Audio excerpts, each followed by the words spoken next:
The church is empty except for an engaged couple and the person showing them around. They have already visited a few venues that week: a hotel, an old manor outside the city, a modern hall with enough space for everyone they want to invite. The church is different from those places in one obvious way. It comes with a tradition the couple no longer practices. Neither of them goes to church regularly. Religion does not organize much of their ordinary life, and if you asked exactly what they believed, the answers might become uncertain quite quickly. Their families are not insisting on a church wedding either. Still, when they reach the front of the church and look back towards the empty rows, one of them says, "Yeah, this actually feels like a wedding." Neither of them has given a religious reason for that reaction. They do not need the church to become married. The legal part can happen somewhere else. Their relationship does not depend on religious authority either. Even the beliefs traditionally attached to the ceremony may carry much less weight than they did for earlier generations. And yet, remove the church from the picture and something seems to change. That feeling has remained even as some of the older reasons for choosing the church have weakened. Sometimes the practice stays while the reasons keep shifting. That gives us one way to think about why old religious structures can remain present in a very different world. The couple standing in the church may be responding to several things at once. The building feels solemn, the ceremony is familiar. They have seen other family members and friends married this way. The setting carries a sense that this particular event is being marked differently from an ordinary gathering. Popular culture contributes as well. Church aisles, vows, formal entrances, and wedding ceremonies have been repeated through films, photographs, and stories for generations. Someone can absorb the image of what a wedding is supposed to look like without spending much time thinking about where that image comes from. So, seeing this couple in a church does not allow us to conclude that religion secretly remains central to their lives. Their reasons may be aesthetic, cultural, familiar, religious, or some mixture of all four. That mixture is part of the phenomenon. A form can travel further than the conviction that originally surrounded it. So, the church ceremony may once have sat inside much larger religious picture of marriage. Marriage could be understood as taking place before God, inside a moral order that extended beyond the couple, with the institution itself carrying religious authority. For some people, it still means exactly that. For others, much of that framework has weakened, but the ceremony may still carry family history, seriousness, continuity, or a familiar way of marking the transition. The same outward form can remain while the reasons for using it shifts. This happens because religious systems rarely perform only one function.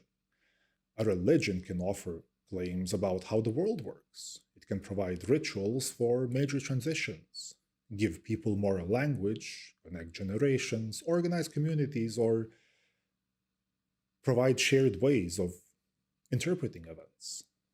Those functions are bundled together, but they do not all depend on the same conditions. When the surrounding world changes, they can change at different speeds as well. Think about marriage again. So, the state can now establish the legal status. The couple does not need religious authority for that part of the process. So, one function has clearly moved elsewhere. That does not tell us what happens to everything else the ceremony was carrying. The legal function can move to the state while symbolic weight remains with the church. Religious conviction can weaken while the family continuity remains. A theological account of marriage can become less central, while the ceremony itself continues to feel culturally legible. This is a form of functional persistence. And such a structure can carry several functions at once: Conditions change, some of those jobs move elsewhere or become less important. Others remain useful, and the structure continues through them. Sometimes its role changes enough that people may barely notice the migration. A religious holiday can show the same thing. Imagine a family that rarely discusses theology during the year. Some members still believe strongly, others are uncertain, a few no longer believe at all. Then the holiday arrives. The same food appears, the same family members travel back home. Objects that belong to grandparents come out again. There may still be religious service or prayer somewhere in the day. But for some people, that part is no longer the center. What they experience most strongly is continuity. This is how our family gathers, they might proclaim. This is how we mark this time of year. This is the meal my grandmother used to make. So, the religious form is still present, but its function is mixed. For one person, the ritual expresses an active relationship with God. For another, it may preserve a connection to childhood. For someone else, it is mainly the shared event that keeps the family together for 1 or 2 evenings. Looking only at the outward practice hides those differences. The behavior may remain familiar, while the function underneath it changes.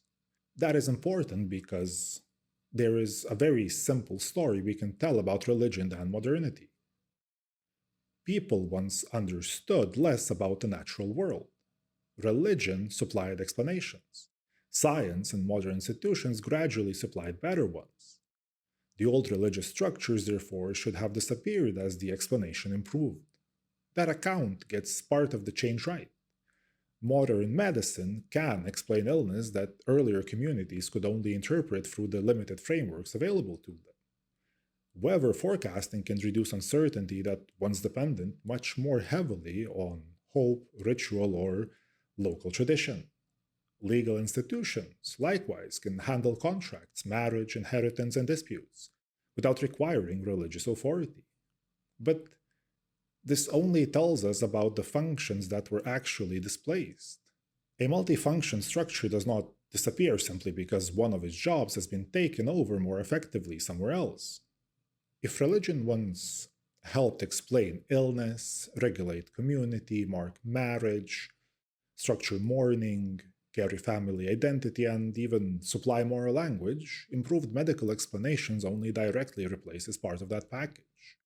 The remaining functions now have their own histories. Some may weaken, some may migrate into secular institutions.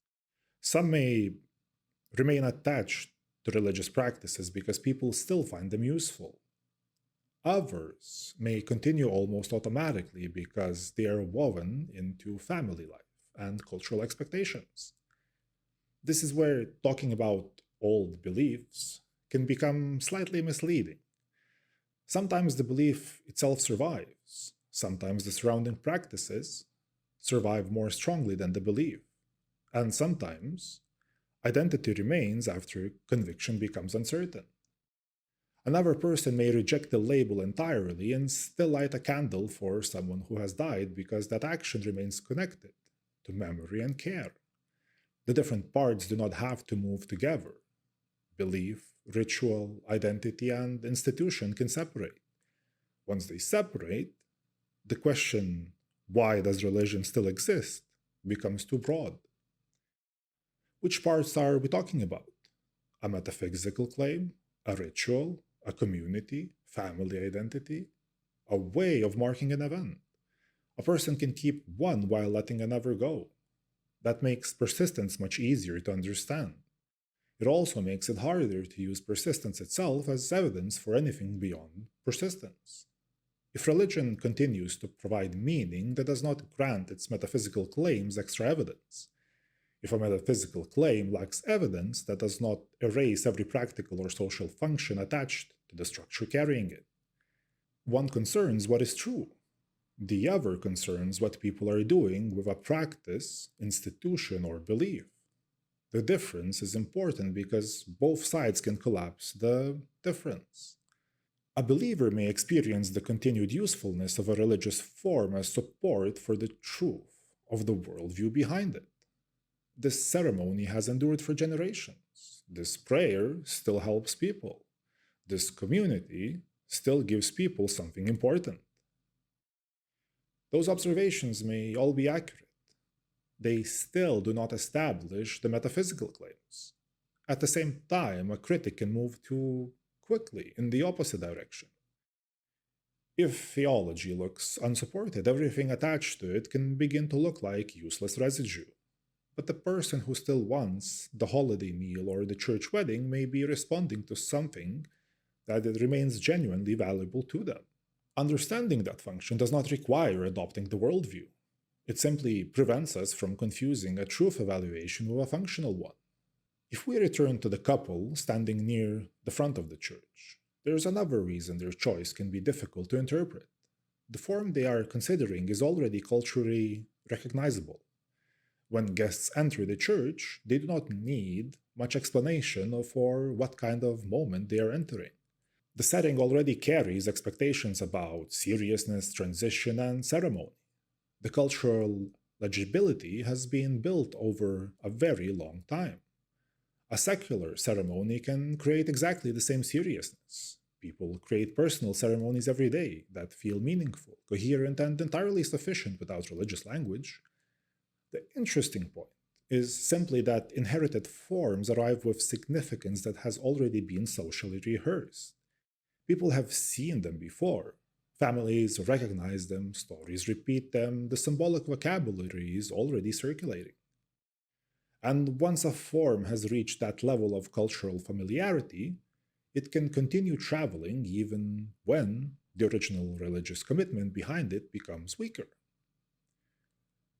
Popular cultures can actually accelerate that process. A church wedding shown repeatedly in films may preserve the visual form for audiences who rarely enter churches themselves. The religious image becomes part of the cultural image of marriage. At that point, separating religion from culture becomes difficult because the two have shaped each other for so long. Someone may want to walk down a church aisle because it feels romantic. That can be completely sincere.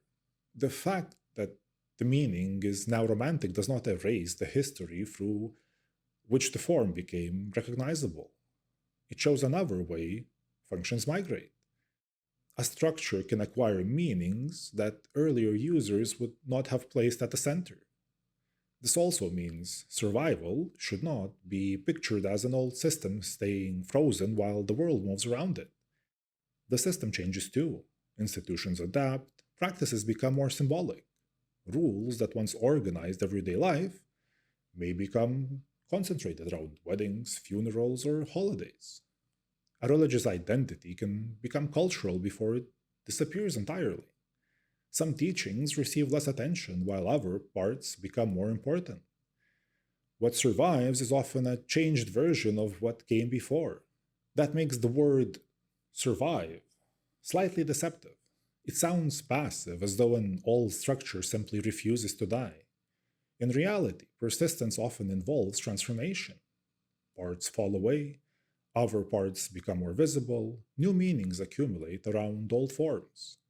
People keep using the structure for reasons that would not fully match the reasons of someone using it centuries earlier. The church wedding shows this in a manageable way. One couple may stand there because they understand the marriage as a religious covenant. The next couple may stand in the same place because their parents married there. Another may simply love the building, the music, and the feeling that the ceremony belongs to something older than the reception that follows. And from the back of the room, these moments might look almost identical. The reasons underneath them are different. This is why cultural persistence needs more careful explanation than saying people simply keep believing what previous generations believed. Sometimes they do. Often, inheritance is messier. People receive a package and gradually rearrange it. They keep some practices, they loosen some claims, they reinterpret some meanings, they move certain functions into other parts of life. And because this happens gradually, there may never have been a clean moment when the old system disappears and the new one arrives. The boundary becomes blurred. A person can live mostly inside a modern secular institution and still return to a religious form for a particular event. They can seek scientific explanations and retain sacred language. They can reject religious authority while continuing a tradition that once depended on that authority.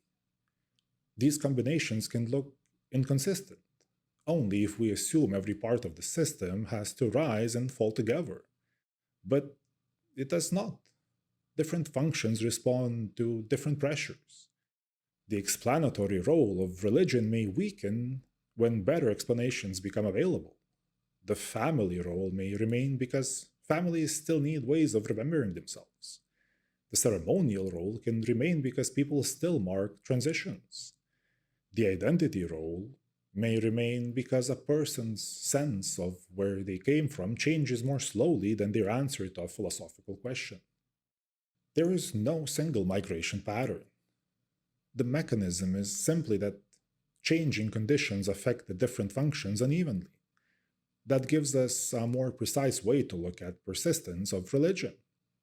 Instead of beginning with the assumption that an old belief has somehow failed to notice the modern world, we can look what actually remained, which claims are still believed, which practices are still performed, and which functions remain attached to an old religious form for reasons that may now be cultural, emotional, aesthetic, or theological, even several of them at once. The answers will vary from one person to the other. That variation is part of the point. Back in the empty church, the couple eventually moves towards the exit. They still have other venues to see. Maybe they will choose this one. Maybe they will decide that the feeling they want can be created somewhere else. Either choice leaves the same question visible. When one of them looked around and said, "This actually feels like a wedding," what exactly were they recognizing? A religious ceremony? A cultural image? Family continuity? Maybe a sense of seriousness inherited from all of them at once? The answer does not need to collapse into one category. All structures often persist precisely because several functions have become layered together. Some belong to the world in which the structure developed. Some belong completely to the present. And once those layers are visible, a better question appears.